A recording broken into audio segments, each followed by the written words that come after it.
नमस्कार साथीहरू। 2083 साल वैशाख 29 गते नेप्सेसँग सम्बन्धित रहेर एउटा छोटो भिडियो तयार गर्ने जमर्को गरेको छु। यहाँहरूलाई जानकारी गराउँ, यो च्यानल हामीले भर्खरै सुरुवात गरेका छौँ र नेपालको शेयर बजार सम्बन्धी जानकारीमूलक सूचनाहरू यहाँहरूलाई दिन सकौँ, आफू पनि सिक्दै सिकाउँदै अगाडि बढ्न सकौँ भन्ने अभिप्रायले मैले यो च्यानल खोलेको छु र यो च्यानलबाट म आफूले जानेका आफूसँग नेप्सेसँग सम्बन्धित कुराकानीहरू चाहिँ यहाँहरूको माझमा राख्दै जाने जमर्को गर्नेछु र आशा छ यहाँहरूलाई हाम्रो यो कुराकानी मन पर्नेछ र हाम्रो भिडियोलाई लाइक तथा च्यानललाई सब्सक्राइब गरेर हाम्रो परिवारमा जोडिनलाई चाहिँ सहयोग गर्नुहुनेछ भन्ने आशा गरेका छौँ र यो बिल्कुलै नयाँ मैले जीवनमै पहिलोपटक भिडियो बनाइराखेको छु र यहाँहरूको माझमा मेरो यो कुराकानी सेयर गर्न पाउँदा अत्यन्तै खुसी लागेको छ। ल साथीहरू, दायाँ बायाँ कुरा नगरिकन नेप्सेसँग सम्बन्धित केही इन्फर्मेसनहरू यहाँनिर मलाई लागेको कुराकानीहरू र नेप्सेमा हजुरहरूले कसरी ट्रेडिङ गर्दै आउनुभएको थाहा छैन। यहाँहरू हुनसक्छ दिग्गज लगानीकर्ता हुनुहुन्छ, धेरै ठुलो मान्छे हुनुहुन्छ र म पनि यो सेयर बजारसँग सम्बन्धित रहेर 2-3 वर्षदेखि लगानी गर्दै आइरहेको छु। सानो अमाउन्टमा, म धेरै ठुलो लगानीकर्ता होइन, एकदमै सिकारु हो र त्यसपछि 2-3 वर्षदेखि के भयो भन्नुहुन्छ भने अलिक जुन पाए त्यही स्टकहरूमा किन्ने होइन, अनि लसहरू पनि एकदम धेरै हुने, कोही कोही बेला झुकिएर प्रफिट पनि हुने, अनि लस चाहिँ धेरै हुने, त्यस्तो गर्थ्यो। अनि मैले सेयर बजारसँग सम्बन्धित क्लासहरू पनि लिएँ।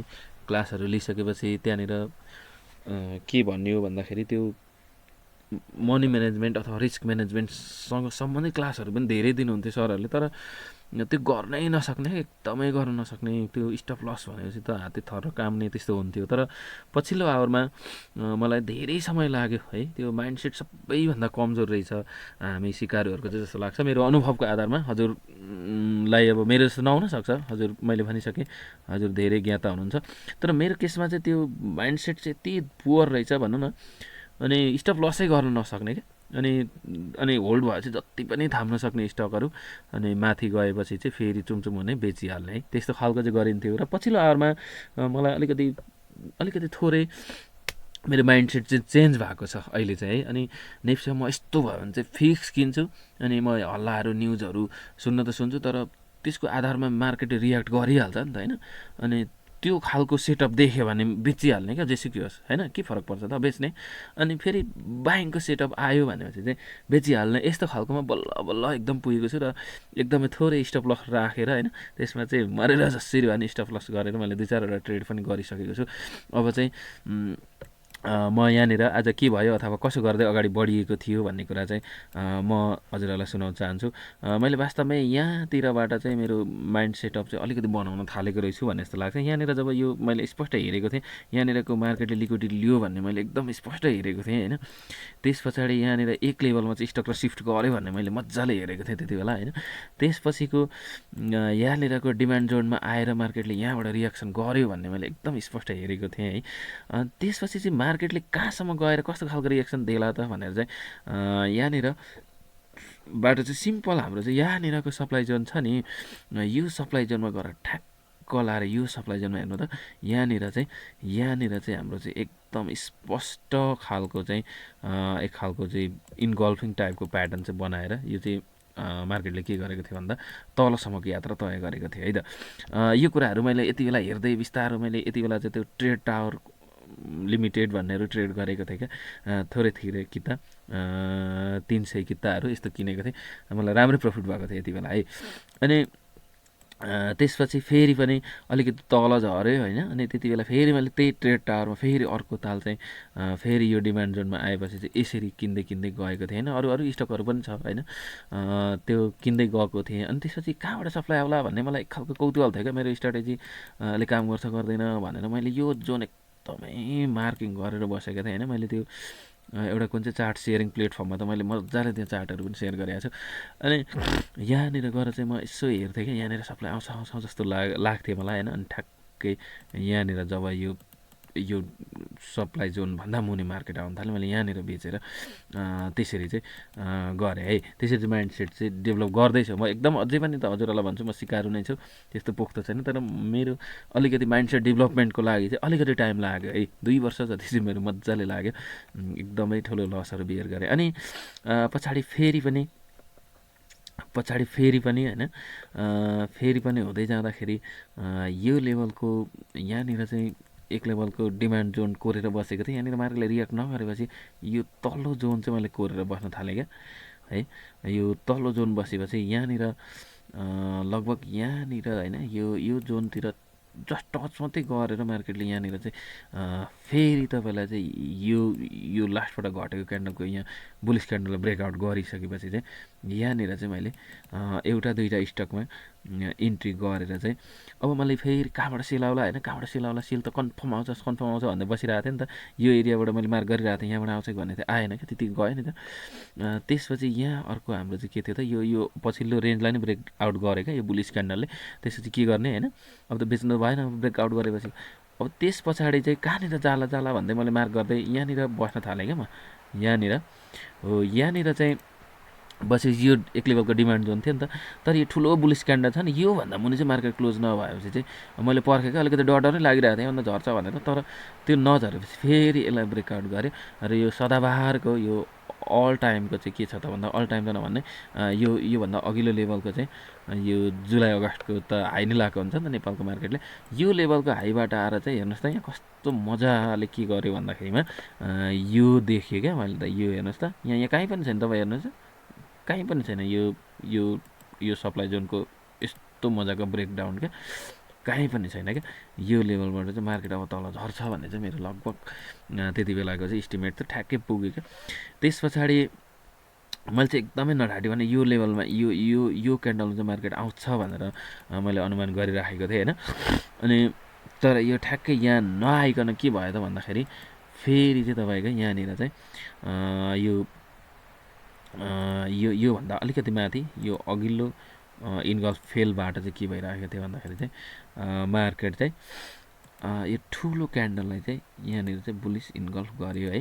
त्यही त अब यो त पछिल्लो आवरको त डिमान्ड जोन भयो नि त। यो त कत्रो न्युजहरूभन्दा पछाडिको यो यत्रो बियरिस क्यान्डल त त्यो जसो न तसो यो त हत्तीपत्ती त हाम्रो के हुँदैन थियो, टुट्ने थिएन। त्यसपछि यो एरिया नै डिमान्ड जोन भनेर मार्क गरिबसेको थिएँ र नभन्दै ठ्याक्कै लाएर चाहिँ यहाँनिर हाम्रो के भइदियो त भन्दाखेरि यहाँनिर यो जोनलाई चाहिँ ठ्याक्कै चाहिँ के गरिदियो त भन्दा मार्केटले चाहिँ बुलिस ब्रेकआउट गरे है। बुलिस ब्रेकआउट गऱ्यो, यो अघिल्लो डिमान्ड जोनबाट बुलिस ब्रेकआउट गऱ्यो भनेपछि त इन्ट्री नगर्ने कुरै भएन। मैले एउटा दुईवटा स्क्रिप्टहरू ठ्याक्कै यही बिचतिर मैले यो 2 बजी पछाडि चाहिँ 2टा स्क्रिप्ट है नढाँटेर 2टा स्क्रिप्ट किनेको थिएँ। अनि ठिकै होइन, सामान्य धेर बढेन है ल, त्यो मैले किनिकन त्यस्तै सामान्य बढेको छ। हजुरहरूले के भन्ने, एकदमै थोरै बढेको छ। र मलाई चाहिँ के लागिरहेको थियो भने चाहिँ अब यो मार्केट कहाँसम्म जाला त होइन, मार्केट कहाँसम्म जान्छ भनेर चाहिँ एकदम त्यो न्युजहरू नसुनिकन, न्युज त कति आउँछन् होइन, सुनिराखेको हुन्छ, हेरिरहेको हुन्छ, त्यही पनि चार्टले चाहिँ कहाँनिरबाट रिएक्सन गर्छ भन्ने क्या, यहाँनिरबाट चाहिँ आउला एक लेभलको भन्ने मलाई लागेको थियो। यो लेभलबाट यस्तो मजाले, अनि यो लेभल चाहिँ आज सजिलै पन्छायो भने चाहिँ यहाँनिर, नत्र भने यहाँतिरबाट चाहिँ लेभलको चाहिँ ब्रेकडाउन आउँछ अथवा सानो सप्लाई चाहिँ कन्फर्म आउँछ भन्ने मैले त्यसरी केस गरेर बसेकोमा अब यहीँबाट चाहिँ के भयो त भन्दाखेरि चाहिँ यहीँबाट चाहिँ एक खालको ठुलो आज एकदमै 39 पोइन्टको चाहिँ ब्रेकडाउन भयो नि त। अनि यहाँनिर चाहिँ एकदमै के भयो त भन्दा बियरिस इन्गल्फिङ बनेको छ। र यसो भएपछि है अब चाहिँ मैले त्यो हिजो किनेको स्टकहरू ठ्याक्कै हिजो नै यो ब्रेकडाउन गरिदिएँ, 2टा ट्रेडिङ आउटपछि आज बेलुका अहिले भर्खरै मेरो खातामा आएको छ। त्यसो भए चाहिँ अब त्यो 2टा स्टकहरू चाहिँ म चाहिँ त्यो 30-40 रुपियाँ नाफाहरू छ त्यो पनि बेच्छु है त।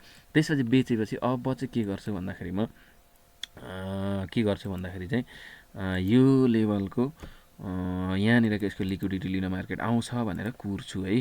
यो अघिल्लो सप्लाई जोन छ नि, यो अघिल्लो सप्लाई जोन छ नि, डिमान्ड जोन छ नि, अथवा यहाँनिरको चाहिँ लिक्विडिटी लिएला अनि मार्केट चाहिँ के गर्ला त असार साउनको र्यालीमा, साउन भदौको र्यालीमा चाहिँ तपाईँको यो लिक्विडिटी लिएर यो डिमान्ड जोनमा टच गरेर यहाँ फेरि यस्तो यो लेभलसम्म जाला अनि फेरि यो तल्लो डिमान्ड जोनसम्म झर्ला र यो सप्लाईसम्म पुग्ला भन्ने मेरो जस्ट एजुम्सन मात्रै है। फेरि हजुरहरूलाई कुनै पनि त्यस्तो बाइ सेल रिकमेन्डेसन त्यस्तो पनि होइन, हजुरलाई मेरो विचार मन पर्नुपर्छ भन्ने पनि छैन है। अब कसले हेर्नुहुन्छ होइन, म एकदमै नयाँ छु, भर्खरै जीवनमै आज भिडियो बनाएर राख्दैछु होइन।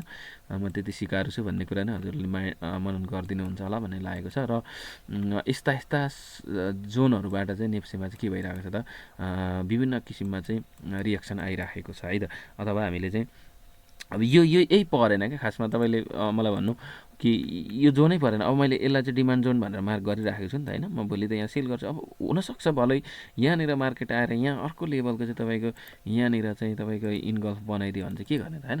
यहाँनिर फेरि पनि हाम्रो के भन्छ त, बाई भन्छ अनि बाई भन्छ अनि यो त्यसपछिको नेक्स्ट सप्लाई जोन चाहिँ हामी यहाँतिर हेर्छौँ होइन, त्यो हो नि त। हो यसरी चाहिँ जसो पण्डित बाजे उसै सेवा हो नि त होइन। नेप्सेले त्यस्तो गर्यो भने आफू नै त्यसो गर्ने होइन। र यसरी चाहिँ गर्ने मेरो योजना रहेको छ। हस्, यहाँहरू सबैजनालाई धेरै धेरै धन्यवाद भन्न चाहन्छु। मेरो यो जानकारीमूलक भिडियो कस्तो लाग्यो, जस्तो लाग्यो त्यस्तै प्रतिक्रिया दिनु होला। हुनसक्छ तपाईँलाई नराम्रो लाग्न सक्छ, हुनसक्छ तपाईँलाई राम्रो लाग्न सक्छ। र केही त्यस्तो सल्लाह सुझावहरू छ भने मलाई दिन सक्नुहुन्छ भन्दै आजको भिडियोबाट यहाँहरूको माझबाट चाहिँ बिदा हुन चाहन्छु। र भोलि फेरि हामी यस्तै अर्को जानकारीमूलक भिडियो लिएर उपस्थित हुने बाचा गर्दै हस्, धन्यवाद, नमस्कार भन्न चाहन्छु।